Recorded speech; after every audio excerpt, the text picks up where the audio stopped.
Good evening అండి అందరికీ. ముందలగా అయితే అందరికీ భోగి శుభాకాంక్షలండి. ఈరోజండి ఈ ప్రోగ్రామ్‌కి స్పాన్సర్ చేసిందైతే మన పోరంకిలో ఉన్న పరుచూరి రవిప్రకాష్ గారండి. వాళ్ళ ఫాదర్ గారొచ్చేసి పరుచూరి రాజారావు గారనమాట. వాళ్ళ డ్యాడీ గారి పేరు మీద అయితే పెట్టండి మేడం అనైతే కాల్ చేశాను. చాలా హ్యాపీగా ఎందుకనంటే ఇలాంటి దాతలు ముందలకొచ్చి ఇవ్వడం వల్లే, సపోర్ట్ చేయడం వల్లే నేను ఇలాగా డైలీగా అయితే నేను చేయగలుగుతున్నానండి. ఈరోజైతేనండి ఇంతమందికైతే ఈ పండగ స్పెషల్‌గా ఒక జిలేబీ, అరటిపండు, పచ్చడి, పెరుగన్నం, నోట్లో తగిలే ఆ యాపిల్, దానిమ్మ ఇట్లాగండి వాళ్ళ ఆనందానికైతే అవధుల్లేవు.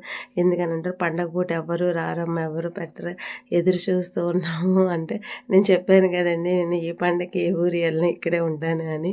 అయితే వాళ్ళందరూ అయితే హ్యాపీగా ఫీల్ అయ్యారనమాట. ఇదే అండి ఈరోజైతే రవిప్రకాష్ గారికి వాళ్ళ నాన్నగారి పేరు మీద అయితే పెట్టారనమాట. నేను కూడా చూస్తున్నారు కదా! అందరితో పాటు నేను కూడా జిలేబీ అయితే తిన్నానండి. ఇది అండి అందరికి మరొకసారి ఇది పండగ శుభాకాంక్షలు. రవిప్రకాష్ గారికి కూడా హృదయపూర్వక ధన్యవాదాలు.